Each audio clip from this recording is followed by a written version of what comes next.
मार्कंडेय पुराणांतर्गत है, जिसको सिद्धों संतों ने उपासना की है, वो उपासना लिखा है कि मार्कंडेय पुराण में जो शुंभुवाच, नृसिंभुवाच, देवीवाच वगैरह जो है, तो एक सिद्ध संत महापुरुष ने बोला कि ये तो संवाद है, लेकिन सुरथ ने वैश्य ने जो साधना की वो इसमें नहीं है। तो वो बताया कि दिव्या सुक्तम परम जप, परम दिव्या सुक्तम वो क्या है, वो गुप्त है, उसी की उपासना करनी चाहिए, वो प्रकट नहीं है। कृत्वा मूर्ति महिमयीम वर्षत्रयमतीन्द्रिय प्रत्यक्ष प्राह चंडिका, वो महाराज ने बताया। लेकिन साथ साथ ये भी बोला कि इसके करने से राजे रजवाड़े आपके पास आने लगेंगे, पैसादार लोग आएंगे, जागीर जायदाद मिलेगी, प्रतिष्ठा बहुत बढ़ेगी, ये सबसे बचोगे तो दर्शन होगा। तो मेरे सामने ही घटनाएं तो घटती गई।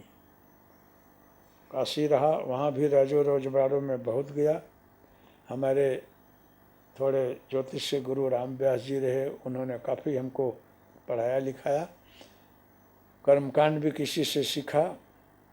तो बढ़ैया है, अमावा है, और अमुक अमुक स्टेटों में मैं काफ़ी गया, काफ़ी सम्मान मिला। तो याद ही आता रहा, तो उसको छोड़ दिया कि हमको प्रतिष्ठा नहीं चाहिए। फिर भजन साधन के लिए छोड़ करके गंगा नर्मदा किनारे पकड़ा। जहाँ भजन करूँ तो कोई साधन उपलब्ध न हो, साधन हो तो वहाँ भजन अनुकूल न हो, इसलिए छोड़ते छोड़ते मैं काफ़ी समय विचरते विचरते गिरनार आया। और गिरनार की गोदी में रह करके, सिद्धों के बीच में रह करके साधना की, वही मुझे सफलता मिली। तो ये सारे बातें उपस्थित हुई, जमीन भी आती रही, पैसा भी आते रहे, प्रतिष्ठा भी आते रहे, सबको छोड़कर चल देता रहा। गिरनार में माँ की उपासना की, तो सोचा कि अब चला जाऊँ हिमालय। तो वहीं पर जो है दत्तात्रेय महाराज की कृपा हुई। शायद माँ ने करुणा और कृपा की हो और सदगुरु से मिलाया, उसके बाद खुद उसकी कृपा हुई। तो बोले कि जब तक गुरु प्रसन्न न हो तब तक कोई इष्ट देव खुश नहीं होते हैं और साधक को कुछ देते भी नहीं हैं। इसलिए सदगुरु की कृपा बहुत जरूरी है। तो मैंने देखा कि गुरु कृपा ही केवलम। हनुमान जी भी खुश हैं, अभी माता जी भी खुश हैं, भगवान राम कृष्ण भी खुश हैं। अगर किसी को कोई शंका हो तो मैं स्थूल शरीर में अभी हाजिर हूँ, मुझसे आप मिलें, मेरे पास आवें, तो शायद आपके इष्ट को भी झांकी हो मेरी प्रार्थना से। क्यों कि मैंने देखा कि वहाँ पर महावीर भगवान की उपासना की, पारसनाथ जी की उपासना की, कोई भी देव खुश हो और मेरे को कुछ रास्ता बता दे। तो जब हरिओम तस्य जय गुरुदत्त सिद्धों ने बोला और मुझे दिया, तो उसका मतलब है कि हरि जो सारे अंधकार को हरण करने वाला है, कष्ट को हरण करने वाला है, ओंकार जो है परब्रह्म परमात्मा है, जो ट्रिनिटी है, सत्य और स्तंभ है, वो परब्रह्म ओंकार जो है, तत् मतलब अंगुलियां निर्देश उसके तरफ है, जो सच्चा है, जो प्रकाश है, परम शांति है, सर्वत्र व्याप्त है, वो चैतन्य स्वरूप। हे गुरु, उसकी जय जयकार हो। हे गुरुदेव, मुझे ऐसा आशीर्वाद दीजिए, अंधकार से ऐसे प्रकाश में ले जाइए कि हम जो है सत्य के तरफ चलें, न्याय के तरफ चलें, धर्म के तरफ चलें, अंधकार से आगे बढ़ें प्रकाश में। मतलब अंधकार से प्रकाश, अशांति से शांति, दुख से सुख, मंगल जहाँ है, परम शांति है, वहाँ हमको ले जाइए। यही इस मंत्र का अर्थ है। हरिओम तस्य जय गुरु दत्त, दो मतलब देना, जो दीजिए ऐसा दीजिए कि हम इधर चलें। ऐसे ही मैंने सभी देवों से प्रार्थना की, तो सभी देवी देवता हमको गुरु स्वरूप में भी स्वीकार हैं और इष्ट भी हैं। वो सबकी उपासना की, सबसे यही मैंने आशीर्वाद मांगा कि मेरे अंदर शांति हो, प्रकाश हो, रागत द्वेष ईर्षा मिटे, द्वंद्व मिटे। हम आप लोगों के चरणों के दास रहें। हरिओम तत्सत। जय गुरुदत्त। तो सभी देव हाजिर रहे, सबने आशीर्वाद दिया है, ये मुझे अनुभव हुआ है। वही महावीर भगवान, वही बुद्ध भगवान, वही क्राइस्ट, वही देवी देवता राम कृष्ण शिव सभी ऐसे हाथ करके खूब आशीर्वाद दिए हैं। तो हरिओम तस्य जय गुरुदत्त में ये शक्ति है कि आपके इष्ट को, आपके इष्ट के चरण में आपको ही पहुंचा देगा, आपके इष्ट से आशीर्वाद दिला देगा, आपका इष्ट खुश हो जाएगा। ये कोई मंत्र नहीं है, ये कोई बाउंड्री का मंत्र नहीं है, कोई सांप्रदायिक मंत्र नहीं है। ये सारे विश्व में व्याप्त एक ऐसे वैज्ञानिक तत्व है, चैतन्य है, ऐसा आशीर्वाद स्वरूप है ये कि आपको जो चाहिए वहीं आपको पहुंचा दे। अभी भी आप समझना, ये कोई मंत्र नहीं है, सांप्रदायिक बाउंड्री नहीं है, ये व्यापक चैतन्य तत्व है जो प्रत्येक व्यक्ति के हृदय से स्पर्श करता है। आप जो चाहते हो वहाँ आपको ले जाएगा। इसलिए इस्लाम के जो उपासक हैं, मौलवी फ़कीर हैं, उनसे भी निवेदन है कि कभी एकांत में बैठ करके देख लेना। हरिओम तस्य जय गुरुदत्त। ये करने से आपको आपके पीर पैगंबरों का दीदार होता हो, अनुभूति होती हो, तो आप स्वीकारना। जैन बंधुओं से है कि हरिओम तस्य जय गुरुदत्त करके कभी ध्यान में बैठकर देखना। रोज़ 3-4 दिन बैठो, 15-20 मिनट बोल करके आपको नेमिना जी, महावीर स्वामी, चक्रश्री माँ, पद्मावती माँ की झांकी हो तो मुझे बोलना। ऐसे कृष्ण और राम उपासकों को बोलता हूँ कि करके देखना। अगर आपको आपके इष्ट दिखाई पड़ते हों, ये सद्गुरु तत्व आपके इष्ट तक ले जाकर पहुँचा देता हो तो आप मानना। हरिओम तस्य जय गुरुदत्त से हनुमान दादा प्रत्यक्ष हाजिर रहते हैं।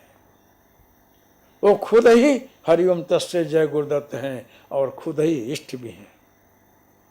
दत्तात्रेय महाराज कोई 3 मस्तक में 6 भुजा में कोई देव नहीं है। वो हरिओम तस्य जय गुरुदत्त अणु में व्याप्त चैतन्य तत्व है, जिसके लिए तुम जिसको भजते हो तुम्हारे सामने वो उस रूप में खड़ा रहता है, सबका कल्याण करता है और भेदभाव रहित स्थिति में वो आशीर्वाद देता है।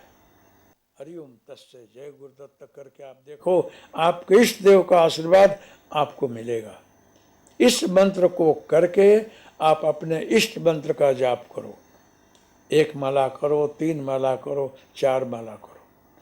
देखो, तुम बहुत बड़े ज्ञानी मत बनो, मुझे मंत्र में रस नहीं है, मैं तो यूं ही ध्यान में शांति में बैठता हूँ, ऐसे शांति नहीं आती है। तुम्हारे अंदर कुछ निगेटिव पॉइंट न होता तो शरीर आता ही नहीं,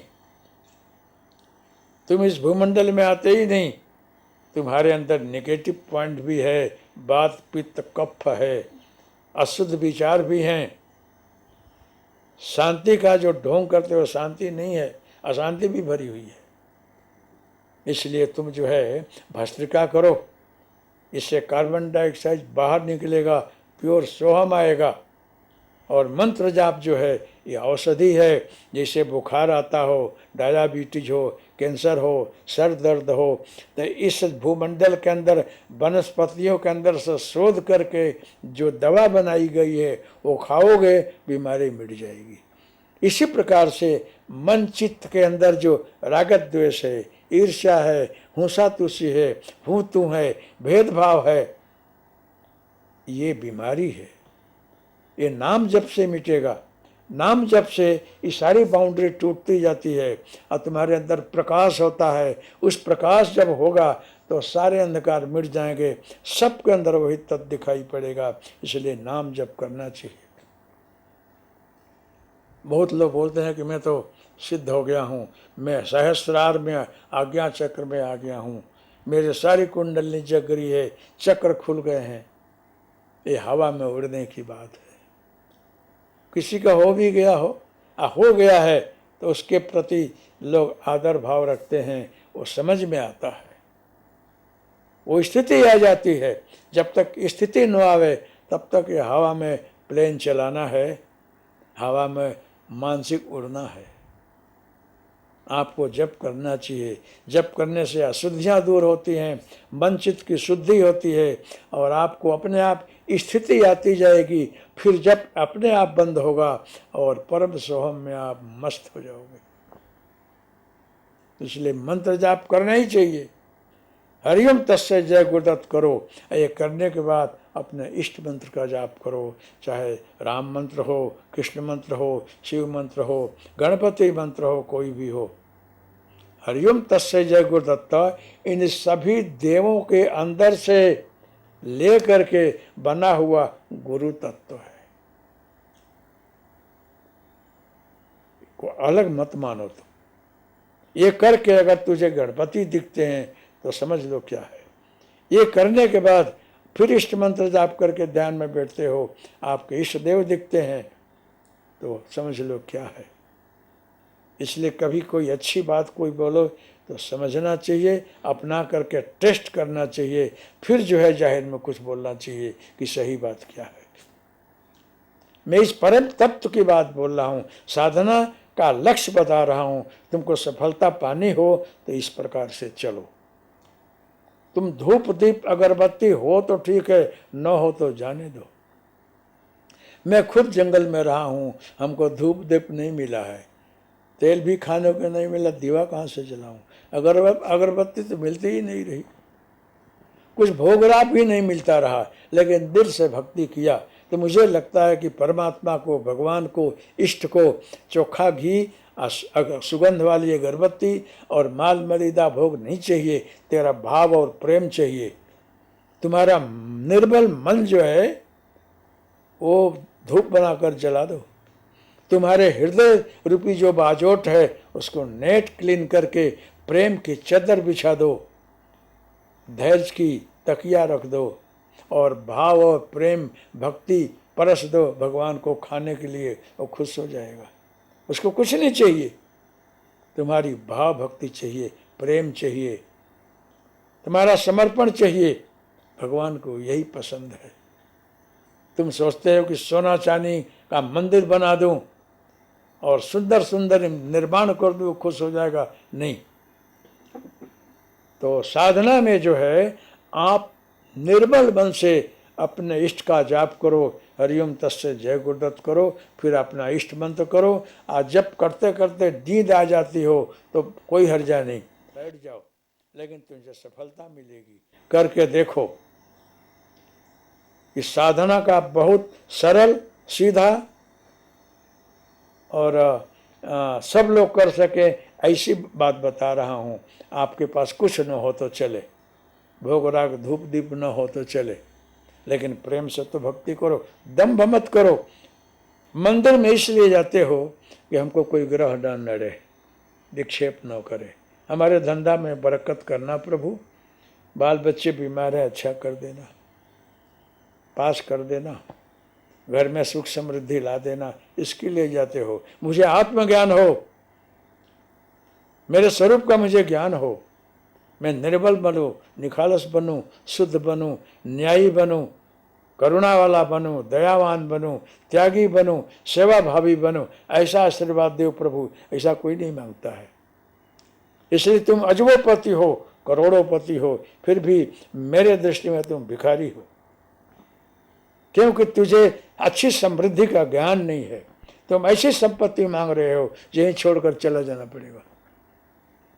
और थोड़ा घटता है फिर हाथ जोड़ते हो कि अभी मेरा फर्स्ट नंबर आना चाहिए, समृद्धि में इतना होना चाहिए, ऐसा हो। और वहीं से ला करके फिर भगवान के यहाँ धरने जाते हो। 5 करोड़ 10 करोड़ 25 करोड़ वहीं दान देते हो। एक वहीं से लोन तेरे को मिलता है।